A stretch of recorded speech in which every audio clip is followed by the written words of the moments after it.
Welcome back to the Rob Skinner podcast. My goal is to inspire you to live a no regrets life, to make this life count, and to multiply disciples, leaders, and churches.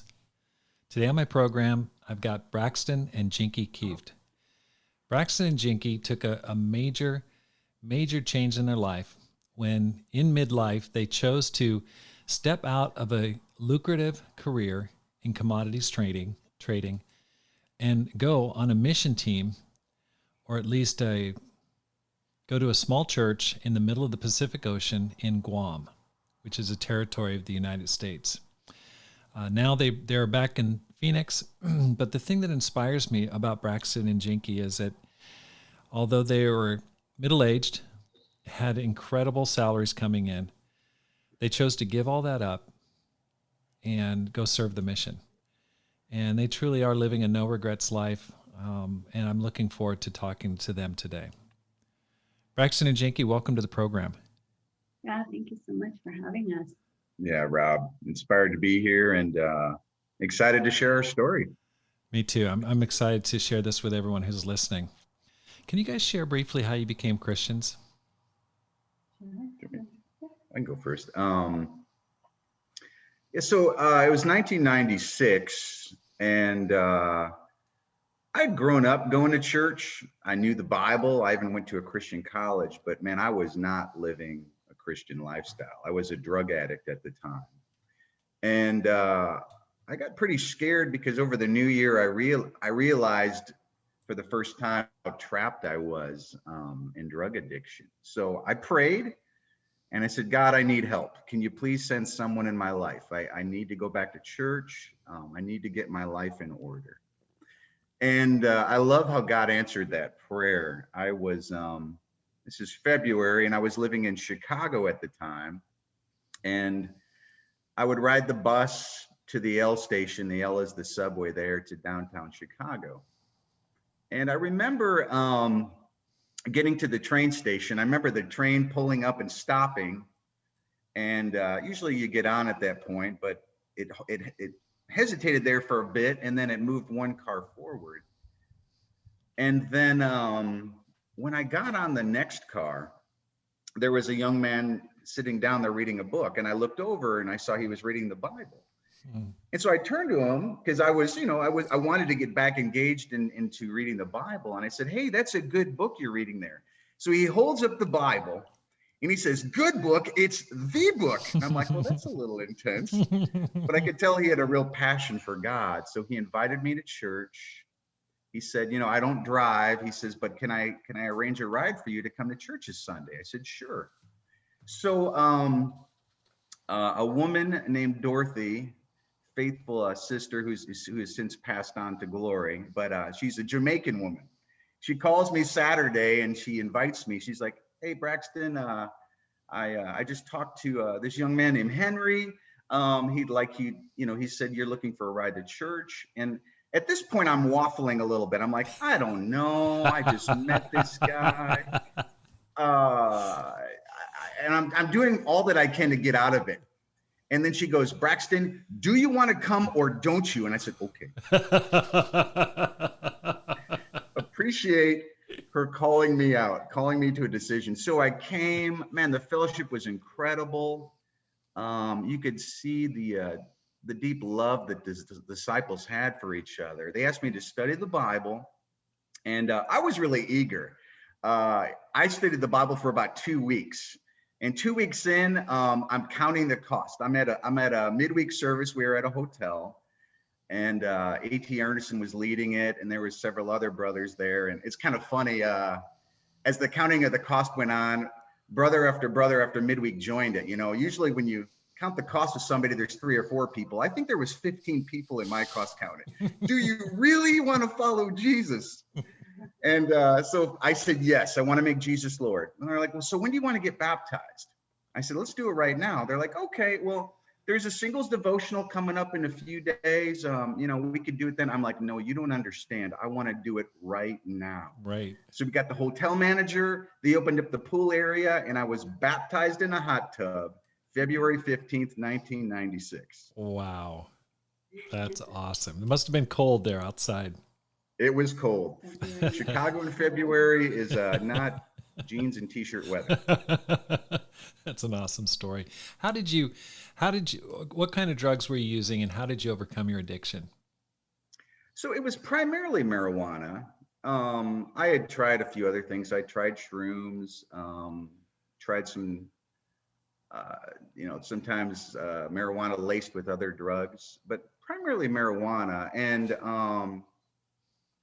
it's addiction to marijuana is not like other drugs. You don't have the physical withdrawal symptoms, but there's a strong mental desire. It's very addicting in that way. And, just having other people in my life and helping me and talking about it. And I think I was just ready. God really put convictions on my heart. He tested me early on because a week or two after being a disciple, after being baptized, a friend of mine came by and said, "Hey, let's go smoke. I got a whole bag. Let's do it." And I'm like, "No." I'm like, "You can crash at my place if you want." I said, "But I don't do that anymore." Wow. And so I really believe it was the Holy Spirit that gave me the conviction to say no. That's not everyone's journey. Sometimes you need a lot more one-on-one interaction and follow-up. But for me, I just said, I don't want to live that life anymore. Yeah. So you just simply repented and let it go. That's great. Yeah. How about you, Jinky? How'd you become a Christian? Well, I was born in the Philippines and moved to the States when I was 8. And so my parents were hardworking parents. They worked 2, 3 jobs. So I had to grow up really quickly and be responsible for my siblings. And, as a teenager, there's a lot going on, lots of pressure. So between 14 to my early 20s, I got into the wrong crowd, just trying to find my way, trying to find my identity, very insecure. And so I got into the wrong crowds. And I got involved in gangs, violence, drugs, partying, and just saw so many of my friends go down the wrong path, overdose on drugs, friends go in and out of jail.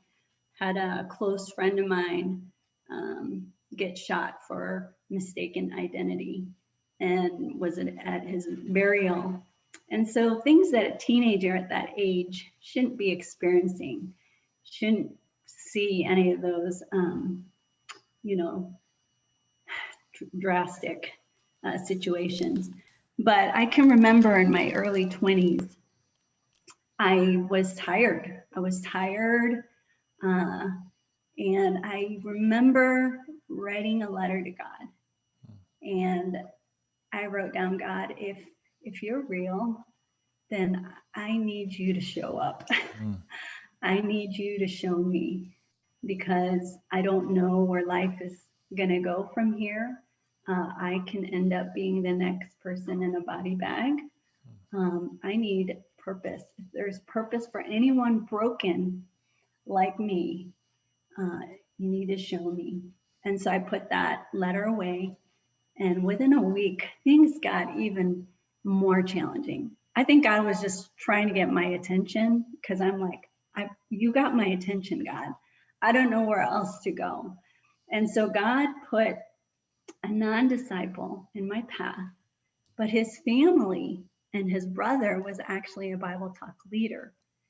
And his brother was, begging him to come to Bible talk. And I can remember him calling me, and I had shared all the different challenges that was going on in my life. And he goes, "You know what? I think you need to go to a Bible study." And he says, "My brother has been telling me to come for such a long time, but if you go, then I'll go." Wow. And so we both go. And it was amazing, because that's when I was able to meet Patsy and Randy Harris and the Shear family, and they studied the Bible with me. I can remember being at the table, these women not knowing me from Adam, and I'm crying my eyes out, telling my story and all the challenging things that I've gone through, and they just loved me and listened to me and shared God's, word, and that he has a purpose for me. And so A few weeks later, the guy became a disciple, and 2 weeks later, I became a disciple. So it's just amazing, just God's plan That's from the very awesome. beginning, that he would take me out of such pit of darkness and into his wonderful light. So were you actually in a gang during that time? No, the guy I was dating was the leader of a gang. Oh my gosh. Now, Jinky, you seem like the sweetest person in the whole world. I have a hard time imagining you dating a gangster leader, but because you say it, I believe it, but I go, wow, that's an True amazing, story. that's an amazing. Yeah, and some of the gang life stories I've heard from her are, it's amazing the life that God rescued her from. So Yeah, there was too many close calls, but What part of I look back on that and I'm like, God, you were there every step of the way. what part of Chicago were you living in? Well, we lived in Hoffman Estates, but I guess I was looking for trouble, so we were always out in Chicago, out in Fullerton and Armitage, and that's where Okay. a lot of Was this drug alleys and gangs were. Was this like a primarily Filipino gang, or no? No, he was Salvadorian. A lot of Hispanics. I hung out with not a lot of Filipinos. It was a lot of Hispanics and just minorities. Got it. Okay. Well, how'd you guys meet? How'd you guys end up getting married and stuff? Well, why don't you go ahead Oh, and okay. share? So, Jinky and I were converted roughly about the same time, but we were at different regions. And, she had a failed romantic relationship over there and didn't go well. That's another story. But she came, I was in the North region in Chicago. And I remember I was walking down towards children's ministry for some reason, and I saw Jinky for the first time. And I think I saw a light from heaven. I heard angel voices coming down. I said, who in the world is this young woman? And so we went on some dates, and at the time there was great what's the word I'm looking for? Great dating practices in place. We would go on friendship dates, just getting to know one another. Right. But I remember my first date with her, and it was like any other date. Usually it's very light. It's kind of like, what do you like to do for fun? What are your hobbies? Jinky is just like, here's who I am, blah. And she just shared all the challenges of her life and who she was. And she was very raw. And I was really moved by that. I'm like, this woman is real. I want to get to know her more. And so, it's kind of like, okay, here I am. You either like me or you don't. Yeah. Just put it all out there. And so I remember, we eventually went on to date, and I'd say 9 or 10 months into our dating relationship, we were at a Wendy's, sitting across from one another, sharing a Frosty. And I remember looking into her eyes, and I kind of glazed over a bit, because I had this moment of, this is the woman I want to marry. Oh. And Jinky's like, is there something on my face?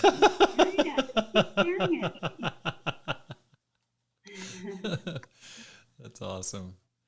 But any other thoughts from our dating life? No. You know what I appreciate about Braxton was he really cared about how I was doing spiritually. So different from, of course, the relationships I've had in the past. Really had to work through trust issues. But he was a dear friend. And he would ask me, how are you doing? What are you learning? How's your prayer life? Like, he really cared about me spiritually. And we just became really good friends.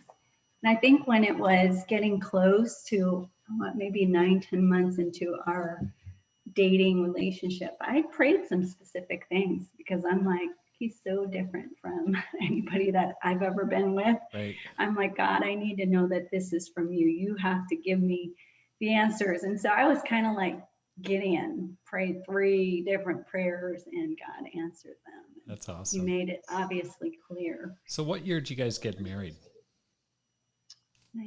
98. Okay, so you're Yes, baptized June. both in 96 and then you got married in 98. Okay, that's great. Mhm.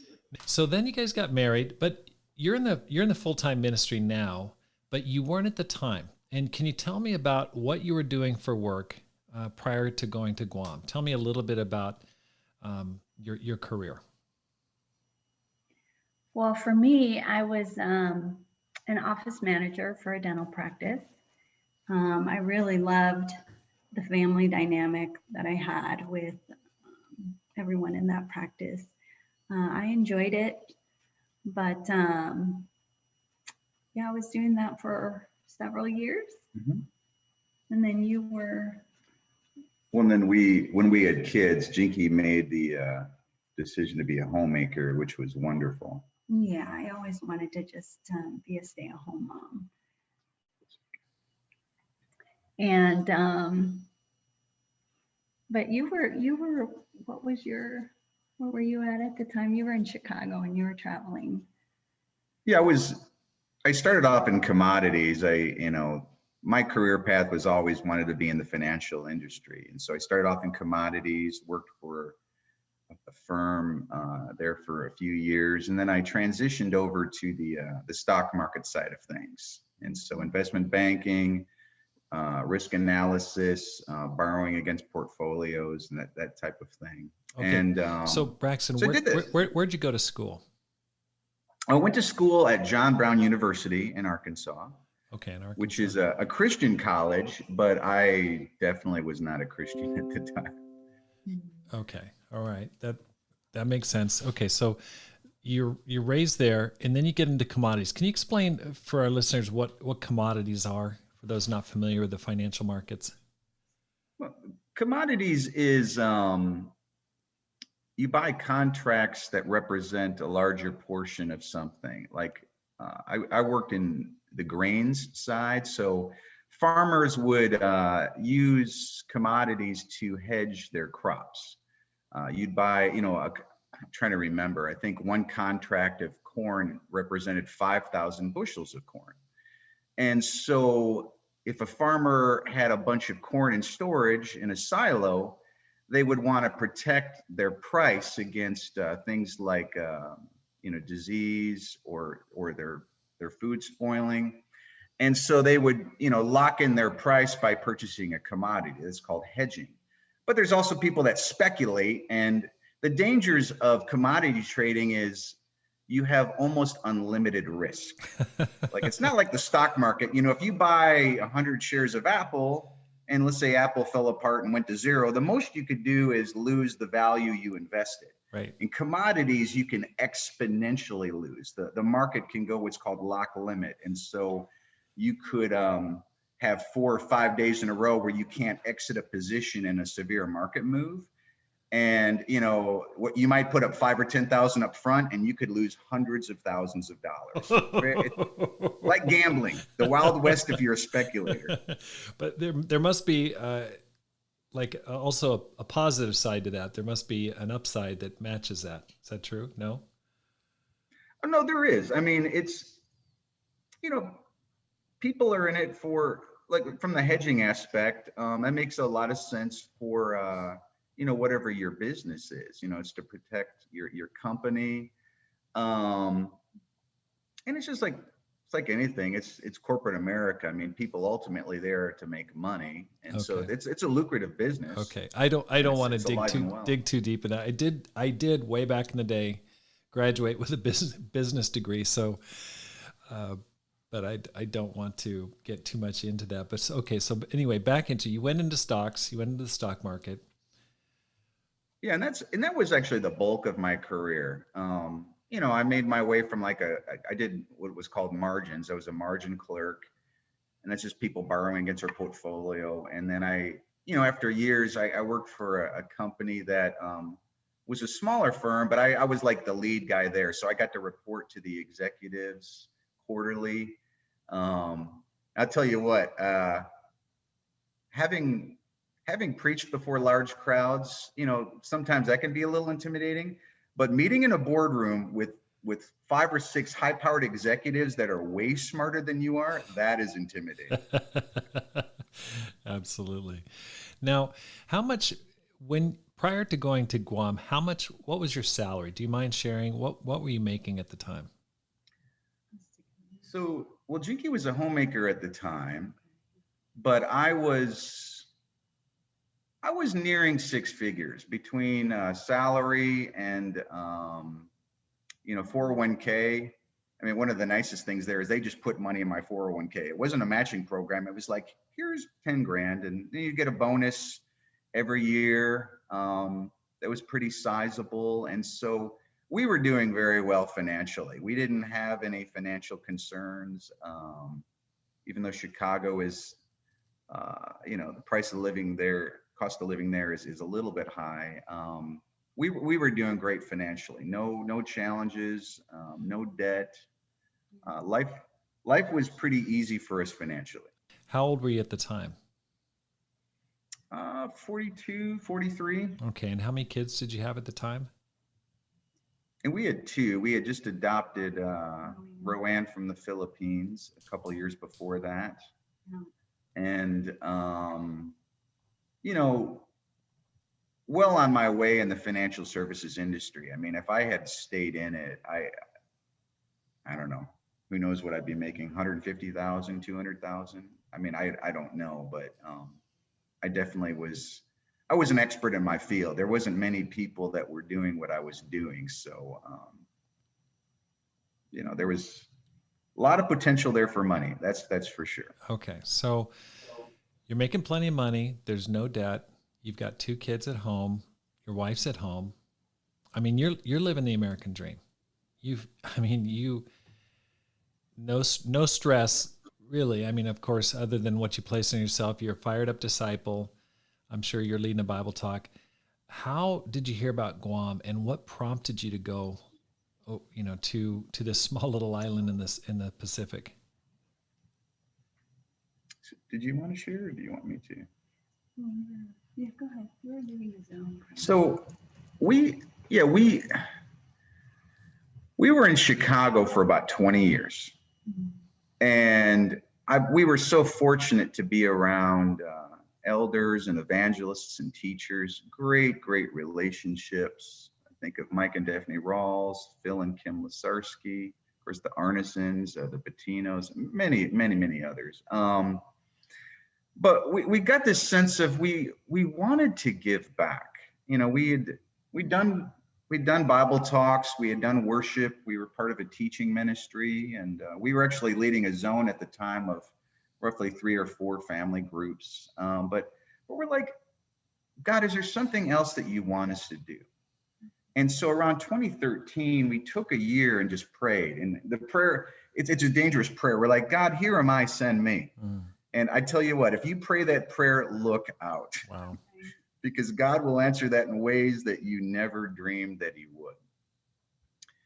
And, our Jinky and I, when we were young, had always dreamed of going into the full-time ministry. In the 90s, we saw a lot of our friends going into the ministry.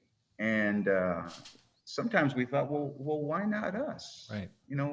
What's going on? And so here we are in our 40s, and we were like, okay, well, that ship has sailed. Right. We're happy just being lay leaders, and had great relationships and very stable. So after about a year of praying, our good friend Winston Patino pulled us aside one day and says, hey, there is a ministry opportunity in Guam. Would you guys consider that? And my first reaction is, what in the world is Guam? Is that a condiment? Is that something you put on a hot dog? I've never heard of Guam before. So we Googled it on a map, and it's by the Philippines. It's this tiny little island, and you keep zooming in and zooming in. And I'm like, Winston, are you trying to get rid of us? It's on the other side of the earth. Our first thought was ministry would be like, I don't know, working in Chicago, working underneath the ministry staff. Man, go to a foreign country. It's a U.S. territory, but it's definitely a foreign country. and lead a church there. What was that like, babe, for us? Just that year of um, decisions, considering do we want to do this? Well, it definitely was scary, but exciting. I feel like God has poured out so much in the relationships that we've had for so long that we wanted to do something special. And so I think praying about it, I got excited, but there was lots of fears. Like, could I really just give up everything that we've known and leave all the deep relationships that I've known and the familiar things, and having two kids that are young? I mean, I think Rowan was 4 and Zach was 8 and so I think I felt great about where we were at, but I think thinking about it sparked a lot of things. And we really had to dig deep into our hearts, like, could we really do that? And so God made it clear, because we asked him to open all the doors or shut the doors, but he kept opening the doors. That's amazing. Okay, so someone just tips you off that there's an opening in Guam. Guam is just straight west of the Philippines, almost directly south of Japan, and directly north of Papua New Guinea. I mean, it's in Asia. It really it's way west of Hawaii. It's way out there. Guam is like, I tell people, if you've ever flown to Hawaii before, Hawaii is the halfway point to Guam. Yeah. Isn't that amazing? Okay, so how old were you guys when you went? I was probably 42. Yeah, 42, Okay. 43. And what kind of a change of salary did it mean for you to go there? Oh, it was, well, you don't go into the ministry to make money. Let me tell you that. Right. And I'm sorry, I'm pressing you on these salary questions, but I think it's inspiring to me, the sacrifice involved just financially, especially in middle age when there's so much insecurity. So I mean, the church definitely took care of us. My salary was right around $40,000.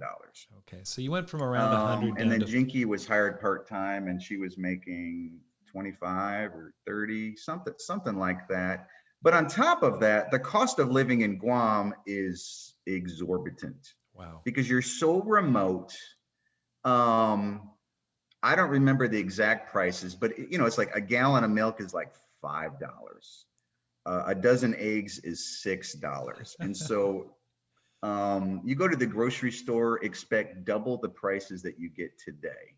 And then on top of that, fresh produce, it takes a month or so to get there from California. And so you go to the store, it's like buy it today and eat it today. Because if you don't, it will not last. They would spoil overnight in the fridge. We're like, oh my God. Okay. What were some of okay, you moved there. When did you move there? So that was in early 2015. We we had interviewed there several times, and I do want to lift up the disciples in Guam. What a faithful decision for them to bring us on, because this was kind of a new experience for them. They hadn't hired ministry staff, not like in the old days. In the old days, it was, hey, here's your new minister, and they would just show up. Right. There was much more of a global corporate structure. Right. But this was kind of new for them, and it was new for us because, we're like, wow, this is a new culture, new people, new experience. And so I do want to say I'm so grateful that Anthony and Song Galang took us under their wings. Yeah. Some of the best advice I got was, you need a mentor. You need somebody to show you the ropes. And Anthony and Song Galang could probably write 3 or 4 books on doing that. Right. But we moved there in early 2015. Okay, so 2015. What were some of the adjustments that you had to make? Well, definitely there was a lot of adjustments, but I did want to say really quick, before we moved to Guam, I prayed for a miracle, that somebody in my family would come around before we left. And 3 months prior to us leaving to Guam, my mom became a disciple. Wow, that's awesome. And that was a huge miracle because my mom had studied the Bible 6 times, and that was the 7th complete. Seven's a holy number. Lucky number 7. Right. And so, she'll be celebrating 7 years this month. Wow. So that was a blessing. Amen. Yeah, she had said, why would you go there? Why would you move overseas? Right. And I really think the decision to do that is what clinched it for her. She's like, you guys are actually living out the Bible. Right. You're putting it into practice. You're putting your money where your mouth So is. there was major adjustments moving to Guam because every island has kind of a unique culture. Yeah. Guam definitely has a very unique culture. It's an island of roughly, I'd say it's almost 50% Filipino, and the other half is Chamorro. Chamorros are the local indigenous people that have grown up there all their lives. And one of the biggest changes for me was learning how to become a minority. Yeah. If anyone is in a minority themselves, I understand how you feel. I mean, I would go to one of the malls, and every once in a while I'd see another Caucasian. I'd be like, hello, fellow white person. But I think what a wonderful culture it was to come into. Island culture is very warm and inviting. When you gather at somebody's house, there's no such thing as cheese and crackers. It's a full-on feast. Right. It was common practice. We would be walking on the beach, and a family would see us, never met them before. They'd say, hey, come on over and barbecue with us. And so we'd hang out for the next 4 hours, talk about our lives, share our stories, and then they would send us home enough take-home food for 3 days. Oh my gosh. So we loved that. I even got made fun of once because my first time we were having a potluck dinner, I brought a salad, and they're like, what is this green stuff? What are you bringing? Where's the meat? Where's the rice? Right. So that was big. Time change. Yeah. Guam is, I don't know the exact difference. Something like they're 14 hours ahead of us. They're from the future. Guam's slogan is where America's day begins. And so while many of you might be watching Sunday night football, we were watching Monday morning football. And so I was kind of fun watching some NFL games at 3 or 6 in the morning. That was a new experience for us. Right. I think another big change, though, was understanding family. When we think of family in the States, we think of mom and dad and the kids and maybe grandma and grandpa. If you're from Guam, you think of family as 100 people or more. Oh my gosh. And so the Philippines is like this culture as well. It's community. When you walked up to a person in Guam, the first question is not, hey, what do you do for a living? It's who are you related to? Yeah. And so it was common. Jinky and I would be in the grocery store, and we would see people hugging in the grocery aisles and catching up, and hey, I haven't seen you in a few months, and talking about their families. And that was good for us to understand that they looked at family as a very much larger unit than we do, and how that kind of blends into everything in their culture. Okay. Yeah. Okay. Definitely slower pace in life. Lots of people were able to spend more time with family. And if we had gatherings, we had to make sure we said 3 o'clock, and we'd hope that they'd be there by 4. Right. Yeah, there's not, you don't use, well, I won't say people don't use watches on the island, but that's just not a high priority for them. Right. It's like, we'll get there when we get there. That's right. That's right. Now, how how did it go? Like, tell me about the church, the situation going into it. How big was it? How did it go? Did the church grow? What did you see there? So we, you know, the church was around 65 disciples when we got there. And they were faithful. They had persevered through a lot. I mean, the church had, had to weather an almost split at one time. It was, people were excited that we were there, but it was also sobering because many of the disciples there felt abandoned. There had been a mission team years earlier that were, the leaders and your mentors and the people you looked up to. But roughly 10 years before we got there, they several disciples told us this. They said they all left the same year. So imagine all the people that studied the Bible with you, that you looked up to, that were leading the church within a 12-month period of time.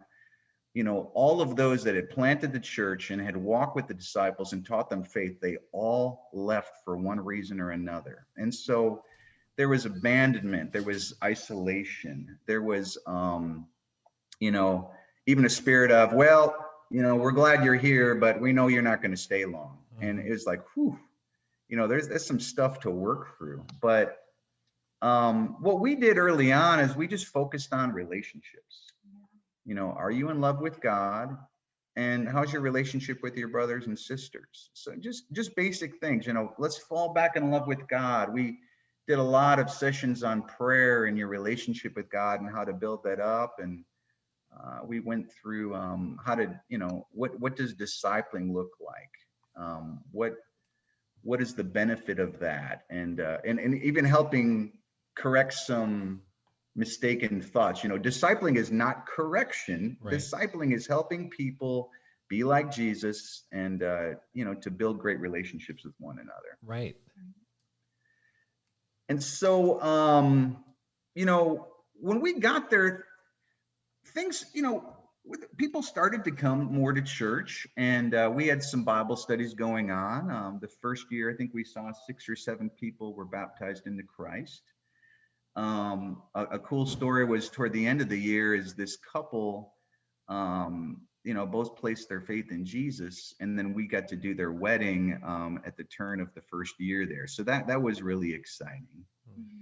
But I loved how, as time went on, it just seemed like God was throwing people our way. Yeah. We didn't have these big evangelistic campaigns. We didn't have a Bring Your Neighbor Day. We weren't, telling the disciples to go share your faith, for hours on end. We just brought them back to some of the basics.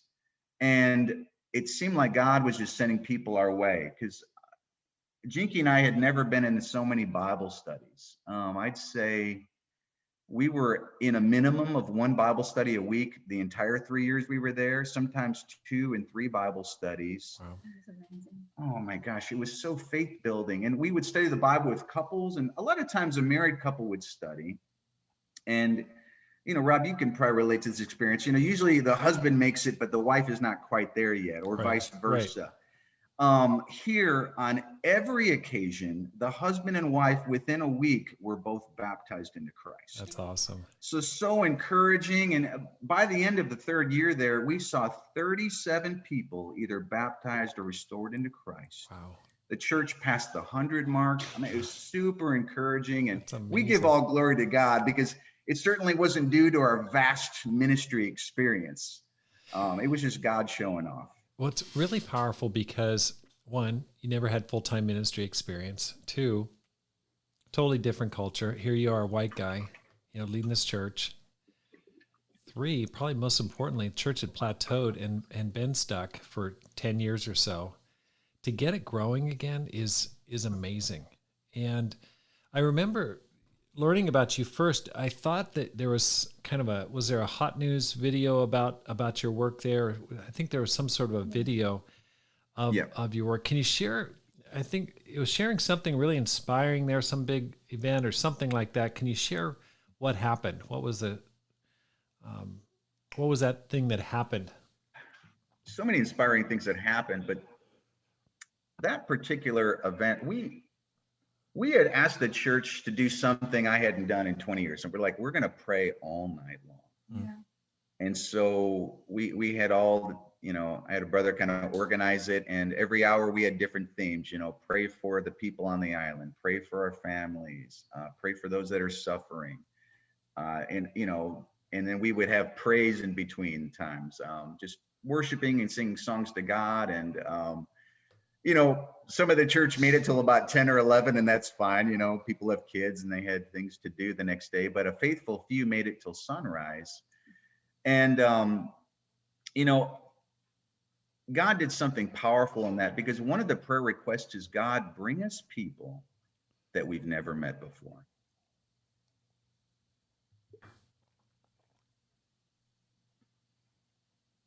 And I get emotional because God did such a miracle here. I remember praying, God, send us people we've never met, people no one's reached out to, just bring them. Show us that you're all powerful. And so I think it was about a week later, just a normal Sunday morning, we met at the University of Guam auditorium, and the regular folks are there. And about 10:30, as I'm beginning my sermon, the doors open in the back and we see people start to come in. We saw 3 and 4 and then 10. And then, we found out at the end there was 40 new people that came that day. That's amazing. And so we're like, how did this happen? I'm like, Jinky, do you know these people? She's like, I've never seen them before. So we grabbed about 20 of them. They were students there at the University of Guam. And so we took them to Burger King, where all good spiritual conversations take place. And we said, how did you find out about church? Did somebody invite you? Did you see our church on the website? We're just curious. And 3 or 4 of them said it was like a whisper telling us to come. That's God's voice. And so it was so inspiring to see. That's how our campus ministry got started there. At the time, there was no campus disciples. Jinky studied the Bible with several of them. They were from neighboring islands in Micronesia, like Pohnpei and all these cool names. But that was so inspiring, because we just had to say, that's God's Spirit. I mean, we had never even heard of something like that. And it wasn't a neighbor day. It wasn't an invitational Sunday, just a normal Sunday. Just a normal Sunday. Gosh, the power of prayer. Yeah, it's so inspiring. That is amazing. Okay, so now that the memory comes back of that video. Now, what's the most difficult episode that you faced while you were there? I'm sure that it wasn't just inspiring, hit after hit, success after success. Every leadership story has its dark days. Oh yeah, do you want me to share? So, Satan definitely didn't like what we were doing, and some of this we didn't find out till maybe middle of our 3rd year there. But there were some older disciples on the island that were very broken, and there was a lot of hurts, and they wanted us to lead in the way that they wanted us to lead. And so there was a little bit of a power struggle. And we found out there was actually a few couples that from the very beginning were against us. And so we would hear rumblings of this, but nobody talked to us about it. Nobody came up to us and said, hey bro, what you did here, that really bothered us. Because I could probably write a book of what not to do. Sure. As an island minister. Yeah. But there were some people that were broken, and just they were hurting and had lost their faith, and there was really some bitterness in their heart, and it really wasn't directed toward us, but it eventually became directed toward us. And so there was some division, there was some factions. Jinky and I had to deal with some slander, people taking some half truths and blowing them up. There was a lot of assumptions made, and some of it was culturally related. Like, I'll give you one example. We might say this, the words sir or ma'am or Mr. and Mrs. I mean, Jinky and I are not that formal, but that's, there was some of that on the island, but it was super important to them, but we did not know that. We did not know that that was so important to address people by certain titles. And there was a few situations where at church where people were shouting at us saying, "You're not respecting us and you're not talking to us this way." And it totally caught us off guard, because we're like, we don't even know what you're talking about. What's going on? And so one of the challenges is, this kind of met ahead where this group had influenced a small group of our church, and not everybody knew this, but there was probably maybe 4 or 5 couples that were really stirred up, and they had believed some half truths and slanders, and we knew some things were going poorly. And I thought it was primarily just between me and a brother, that we had kind of a falling out with one of our leadership couples over just ministry philosophy and how to approach things. And so we asked, some brothers from Hawaii to help out, and they came over to help us reconcile some things. And we're sitting in a room with 5 or 6 other couples, and boy, they were not happy, and we had no idea. Oh boy. The culture there is very passive aggressive. They don't say anything. They might hint at it. I remember one time my brother gave me a book. He's like, "Hey, could you read this book? It might help you." I was like, "Thanks." But what he really meant to say is, "I completely disagree with what you're doing, and I have an attitude against you." Right. And so that was really tough. And we had a moment there where we're like, "God, we've never experienced such pain before from disciples." We didn't understand how our brothers and sisters could have such anger. And to us, it felt like, if we were driving, here's an analogy, if we were driving a car and we accidentally ran a red light, it felt like we were being locked up in prison without the possibility of parole. Right. So that was really tough. There was some low moments.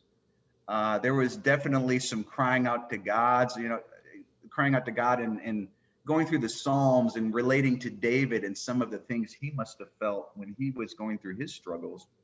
But there was a very powerful moment at the end. There's one brother, we're sitting down with another couple that were really one of the primary instigators. And he confessed. He's like, "I am the cause of this. I have been against you from the beginning. I have been evil. I have been divisive. I have stirred up people against you." And he said, "Would you please forgive me?" And it was a powerful moment, because instantly we said, "Yes, of course. We love you. And we're so sorry that we're at this place. And what can we do to make it right?" And so we hugged one another. There was tears. And there was a powerful moment of reconciliation. I can't say that every talk went that way. There's still some people there that we love dearly that we would love to be reconciled with. And again, this is just a small group. The church at large, right, probably to this day doesn't know what went on. Right. If they listen to this podcast, they may have some surprises and questions. Right. But did our best to protect. Yeah, we did our best to protect them and work through it and do it God's way. But I think God taught us some powerful lessons there that, hey, Jesus never sinned against anyone. He never made a poor decision. He always did things with the right amount of truth and grace, and yet people put him on the cross. Right. And, Well, Satan can stir up things. I mean, it just shows you when people don't talk things out, when people don't obey the Bible and follow like Matthew 18, hey, if there's sin, let's talk it out. Let's work it out. If that doesn't happen, man, Satan can go in and really disrupt things. Right. And so, bro, it was hard. I mean, the last 6 months there in Guam were probably some of the hardest moments of our life. Okay. But we're so glad that God took us through that because it taught us a lot about faith and perseverance. Now, is that what brought you back to the States? Why did you return? That was part of it, definitely working through the challenges. But, at this point, I really missed my family. And we found out that my mom was diagnosed with stage 4 kidney failure. And so, with the challenges and then the anxiety of wondering how my mom's doing, that was a huge part too. They were really supportive when we moved to Guam. Our kids are the only grandkids. So for both sides of our parents, they really supported that, but they really missed seeing the kids. And they were only able to see the kids maybe once a year when they were used to seeing them, every week or several, once a month. But it was more my mom going through her health situation. She's actually doing well right now, but I would say that was one big part. Yeah. That, and of course, the time difference was so hard. Being apart from our families, it's not just the distance. We would use Zoom to connect with our friends. We were using Zoom before Zoom was popular. But because of the time differences, we had to catch them at really odd hours, really early in the morning or late at night. And we just missed our families. We missed a lot of the relationships we had growing up in the church. And, I think God in one way says, hey, you've learned the lesson we want you to learn. God's Spirit, telling us you've learned the lesson that I'm teaching you here. And go back home, catch your breath, get restored in your faith, be built up again. Okay. Now let me ask you this, knowing what you know now, if you could do it over again, would you do it over again? Would you go back? Absolutely. Without hesitation, because there are life lessons there that we would have never learned if we had not have gone. There's certain elements to your spirituality that unless you trust God and act in faith, because God never tells us how things are going to go. He just promises, I'll be with you. Okay. Sometimes things go really well. Sometimes things don't go well at all. But if we had to go again, knowing what we know now, absolutely. Because I feel like we're better equipped now. We would definitely handle some situations differently. There's things, we had our part to play in some of the challenges we had in Guam as well. Just didn't ask the right questions, didn't understand what some of them were feeling. Okay. And well, we would go. Let me ask you this. Why did you guys work as ministers in the Phoenix, Arizona church now? Why didn't you return to your former work? How did you decide, okay, we want to keep doing paid ministry? Well, I remember praying specifically. We prayed different prayers. I prayed, God, we've definitely learned a lot. It is definitely challenging. But if this is something that you want us to continue to do, I pray that you make it evident in a week. That was my prayer. His was make it evident in a year. Yeah. But God showed up. At a low moment of faith, I was not very confident that God wanted me to continue the ministry. I'm like, okay, Lord, I'll do a few interviews. Maybe somebody will throw us a bone. And, I said, God, I'll give it a year. I'll give it a year. And if nobody wants us to be in the ministry or bring us on, then I'll just go back to, what I did before. Because I could have done that pretty easily. And so I put out my resume, and the next day, Gary Shaw called me That's amazing. and shared about, things here in Phoenix and dreams. And we just hit it off right away. We became fast friends, prayed together. And he just saw something in me. And boy, that was so uplifting for my faith to know that God still wanted to use us in this capacity. And so, yeah, so we prayed, we went on some different interviews, talked to different churches, and got, got to have our wings back underneath us after, some battles. And yeah, God put us here, and we're excited to be here in Phoenix. We've been here a little bit over 2 years, and grateful to be part of the ministry here and to see what God's doing. Very, very encouraging on how God's brought us to this place. That's great. Now, one thing that stands out about you, Braxton, is you've got a real soft heart toward God. Like when you preach, even when you're sharing earlier, you can be brought to tears very easily. And it impresses me because your heart really comes out, emotion comes out. What helps you to connect to God? Where does that come from?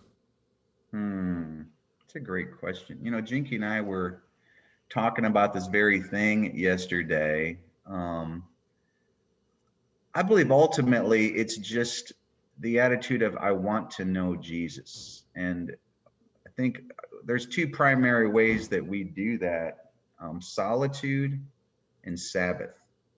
Jesus often went to lonely places to pray.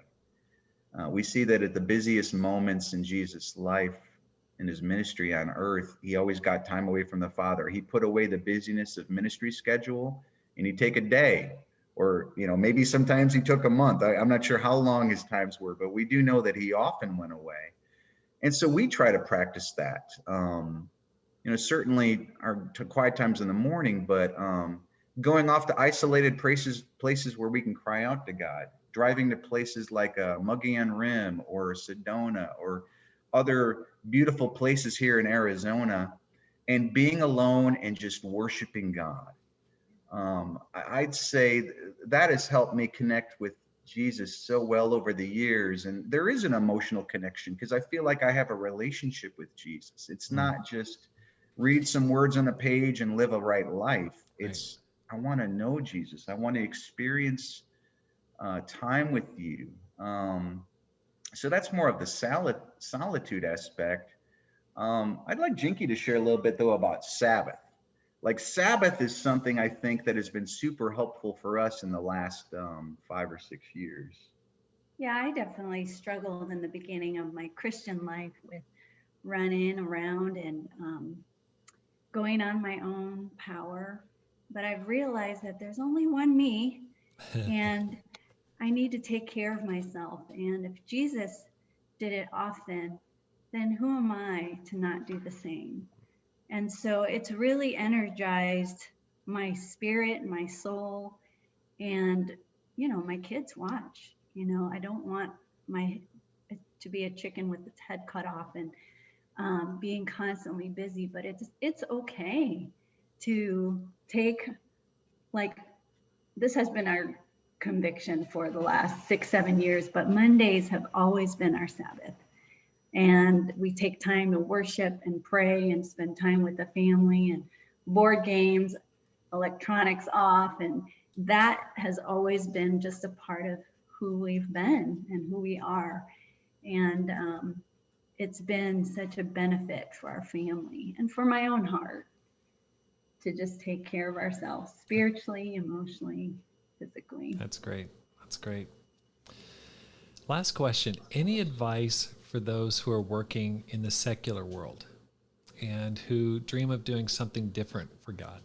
I mean, just maybe a career change, or, I'd like to go here on this mission team. I want to try this. We talked last night about the mission to Flagstaff. Any advice for those who are kind of weighing that type of a decision that's scary, frightening, uncertain? Well, I'd say one aspect is Definitely dream big. Our God is, Lord of heaven and earth. He rules the cosmos.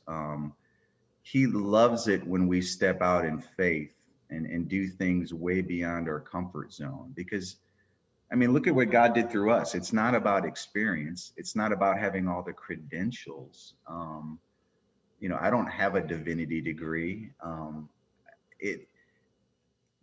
It's taking a step of faith, because when we were going through this, I remember an elder telling me, Braxton, I believe God can use you here, but you're not typical ministry material, at least from his point of view. Like, you're not a type A personality. I said, no, I am not. I'm a thinker. I'm a thinker and a dreamer. And, I definitely am more on the relational aspect of things. But dream big, pray and get a lot of advice. We got tons of advice, many prayers. So that's the first thing, pray and dream big. That's the first advice I would give, along with a lot of advice through there. But number two, following Jesus into the ministry is a call to suffer. I think that's something that might scare people off. To follow Jesus, period, is going to involve suffering. But go into the ministry, you will suffer the way that Jesus suffered. It will be hard. It will challenge you. It will, if there's any selfish ambition in your heart, Jesus will root it out, because it's not about us. Right. It's about him. But one of the verses, I wanted to share a scripture in Mark 10:29. And this scripture has meant a lot to me in the past 5 years. It says, truly I tell you, Jesus replied, no one who has left home or brothers or sisters or mother or father or children or fields for me in the gospel will fail to receive 100 times as much in this present age. Homes, brothers, sisters, mothers, children, and fields, along with persecutions, and in the age to come, eternal life.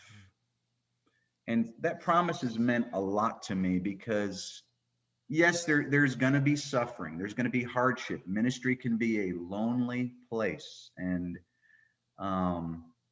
there's, I used to think I knew what ministry was because I had so many relationships with ministers. But Rob, as you know, until you serve, until you're actually in that seat, let me tell you, you don't know what ministry is. You Right. cannot possibly understand what it is. But the blessing of that is if you're willing to suffer for Jesus, man, the blessings. We think about the friendships we now have worldwide. We have some dear friends we still stay in touch with Guam. We have relationships in the Philippines.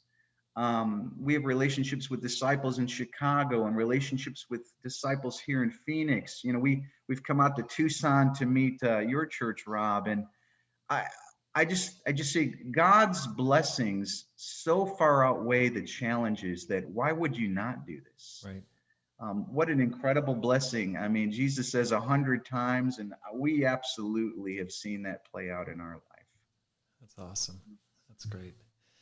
Well, Braxton and Jinky, thank you so much for the time. Thank you for sharing from your life, and your example is inspiring to me, because I believe there are many, many people that entertain the idea of doing something different, doing something out of the ordinary, something exceptional, and they waver.